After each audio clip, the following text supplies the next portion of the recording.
We don't try not to worry about, I mean, last year's done, it's in the books, and it's about writing a new story for this year. We're constantly talking about writing our story. And what are we going to do with the group we have? You know, fortunately, we do have a lot of returners from last year. We only graduated 10 seniors, so we got a lot of guys with experience. So that's encouraging. But we have a lot of battles coming up with some really good teams, and in our mind, the challenges we have on our schedule are really going to help us to play good in district. And if we play good in district, then we're going to get an opportunity in the playoffs again. You know, our district's probably the toughest district in 5A. And if we're in the playoffs again, you know, we feel anything can happen. So we just kind of take it day by day, and our motto is to be a champion. And we want to do everything we can to maximize ourselves on that day. You know, our kids are working hard today, and they're trying to be the best they can today. And, you know, take it one day at a time and just build from there. We have 6 teams in our district. 4 of the teams were in the quarterfinals. 2 of them were in the semifinals last year. And Valencia returns a bunch of guys.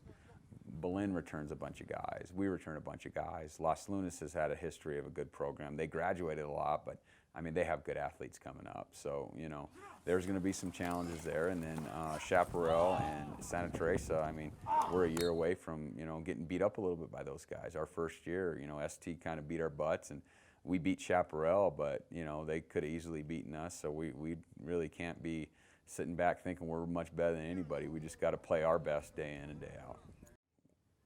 We need a lot of improvement in every area, and I think that's kind of coach speak. But you know, when you're with your guys every single day and you watch them, I mean, there's so many things we need to do better. But I feel defensively, we have 9 kids that are returning that have started at one point or another. So that's encouraging to know that we have so much experience, and you know, we're able to do, I think, some more things defensively now than we would be in year 1 or with inexperienced guys, just because guys know the system pretty good. So that's encouraging. You know, I think on our front 7, we've got some pretty solid guys that I feel pretty good about. We, you know, need to get better at our assignments. We need to get better at reading things. We need to get better in a lot of areas, but we've got some pretty solid guys.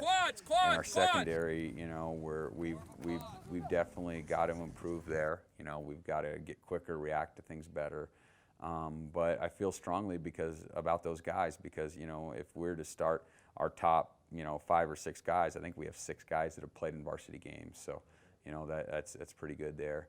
From the offensive standpoint, we have 3 returners on our offensive line, and we have a kid that played tight end that's returning. He may not play as much tight end this year, but I feel pretty good about our offensive line with the 3 mainstays, and you know, they're all pretty good sized kids. We've got to get some more nasties to us on that offensive line, because I think last year we did a pretty good job against people, but you know, we've got to really dominate people, and that's going to be our focus going into fall camp, is just being a dominating group.